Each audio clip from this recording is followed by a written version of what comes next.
All right, EK, how much did the Pack set the tone on that opening drive when they scored a touchdown? Chicago did not have an answer for them at the outset. No, they really didn't, Brian, and half of it was because of what they came into the game, the threat of the run. The Chicago Bears linebacking core was so tight to the line of scrimmage, just the threat of the play-action game created big gaping holes in the back. Greg Jennings was able to exploit those. Rodgers hit him with some pinpoint post routes, and they worked themselves down the field. Aaron Rodgers capped the drive off, but I think it was that threat of the run, Brian, that helped set up that first touchdown. Undeniably, it was a frustrating game for Jay Cutler. Banged up, had to leave in the third quarter with a knee injury. Enter Caleb Haney, who you know because you call the preseason games in Chicago. Were you surprised he was pretty effective? Well, considering the fact that he was 13 of 20, those 20 passes were probably the only 20 passes he's had all season with the first-team unit since they started the regular season. Caleb comes in, and what he's shown me in the last 3 preseasons is just a gutty, tough guy, tough-minded guy that doesn't need things to be just perfect for him to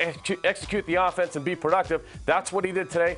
Very rarely were there things that just shown up perfectly as drawn. Caleb made the most out of his athleticism and the strength of his arm. Let's go back to Green Bay. The ground game was a key for the Packers in the first half. James Starks came to play. That opened up things for Aaron Rodgers. You know, this offensive line for the Packers has really come on. James Starks is really, he's got that inside burst to pound guys and fall forward and gain those extra yards. They're not getting the 0 and 1 and 2 yard carries anymore. James Starks is making sure of that. They're getting themselves set up in some third and shorts. The run game has been very productive the last few weeks for the Green Bay Packers. It was not pretty at the end, but did the Pack show you they can win in a variety of ways? We saw the shootout in Atlanta. This one was a grinded-out victory. Well, how about one of the best quarterbacks in the game right now, and Aaron Rodgers showing up and throwing 2 picks and letting the Chicago Bears get back in the game. Really, it was just an overall great performance by not only the offense, the defense, but special teams showed up.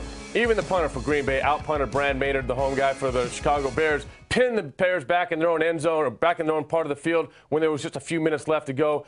Big all-around effort, team effort today by the Packers. Let's spend another moment on Aaron Rodgers. We won't do the full-blown history lesson, but in Green Bay, you can go back to Bart Starr. Obviously, Brett Favre's going to the Hall of Fame. Is Rodgers starting to create that same kind of magic? Oh, no. You just look at him. He's probably one of the top 2 or 3 talent-wise quarterbacks in the NFL, and now you see his success building in the playoffs. Even though he didn't have a great game start to finish today, you can just see the number of things he can do on a field is unlike a lot of quarterbacks in this league.